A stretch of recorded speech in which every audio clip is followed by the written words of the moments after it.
Breaking खबर आ रही है झारखंड मिनिस्टर की तरफ से ये कहते हुए कि पार्टी यूनाइटेड है। बन्ना गुप्ता की तरफ से ये कहा जा रहा है कि सारे जितने एमएलए है वो कमिटेड है, अपने पार्टी के नेता के साथ खड़े हुए, अपने मुख्यमंत्री के साथ खड़े हुए और चिंता करने की आखिरकार कोई जरूरत नहीं है। जहां पे जो स्थिति बनी हुई है वो नॉर्मल है झारखंड में।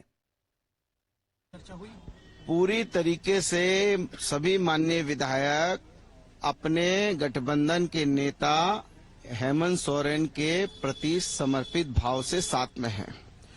कहीं कोई इब्बट नहीं है और कांग्रेस जन पूरी तरीके से साथ रहेंगे।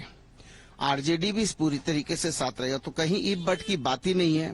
हमारा जो है विनोद भाई भी साथ हैं, सब लोग साथ हैं, कोई बात ही नहीं है।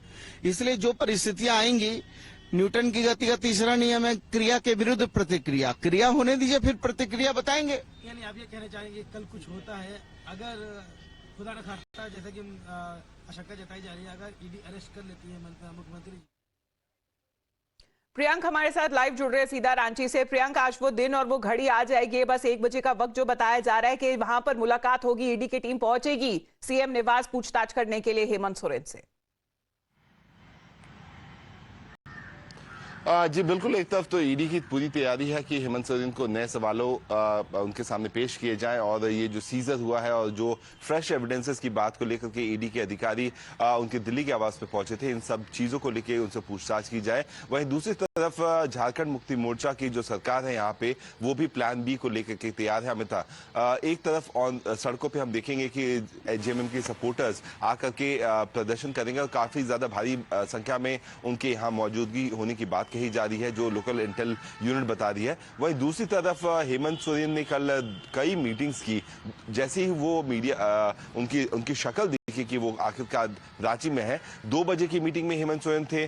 7 बजे की मीटिंग जो थी नेताओं के साथ, वो भी तकरीबन 2.5 घंटे के करीब चली। प्लान बी को लेकर के झारखंड मुक्ति मोर्चा तैयार है। जो हमारे सूत्र बताए थे कि कोरे कागज पे सारे एमएलए का सिग्नेचर लिया गया है, जिसमें ये कहा गया है कि हेमंत सोरेन की धर्मपत्नी को मुख्यमंत्री बनाने की पेशकश की जा सकती है। इस मामले में जब हमने ऑन कैमरा बड़े नेताओं से पूछा तो वो इस बात से उन्होंने अपनी रजामंदगी नहीं दिखाई। लेकिन सूत्र बता रहे हैं कि कल पूरी पार्टी की मीटिंग में यही कंसेंसस आया है कि अगर ईडी कोई नेगेटिव स्टेप लेती है तो हेमंत सोरेन की बाद उनकी धर्मपत्नी को मुख्यमंत्री बनाया जा सकता है। लेकिन इस बीच जो रिफ्ट है, वो जो फैमिली का जो रिफ्ट है, वो भी निकल के सामने आया, क्योंकि सीता सोरेन जो कि हेमंत सोरेन की भाई की धर्मपत्नी है, उनकी तरफ से भी ये बातें आ रही थी कि वो दिल्ली गई थी और निशिकांत दुबे ने कहा कि वो उनके टच में भी हैं।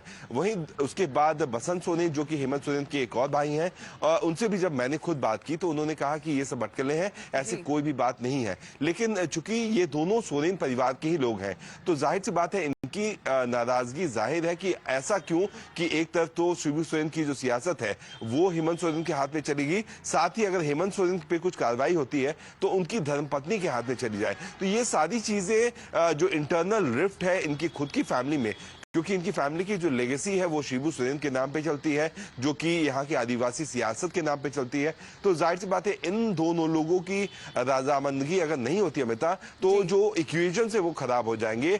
81 लोगों की और शायद बताया जा रहा है कि गवर्नर के साथ अगर जो पहले मुलाकात करनी थी हेमंत सोरेन को, अब वो नहीं हो रही है। लेकिन ये सवाल उठा रही है जेएमएम के पहले से जो तारीख तय कर दी गई थी कि 31 जनवरी को हेमंत सोरेन एजेंसी के सामने पेश होंगे, तो 29 तारीख की जो कार्रवाई थी वो आखिरकार क्यों की गई थी ईडी की तरफ से। बने रहिए हमारे साथ प्रियंक, क्योंकि यहीं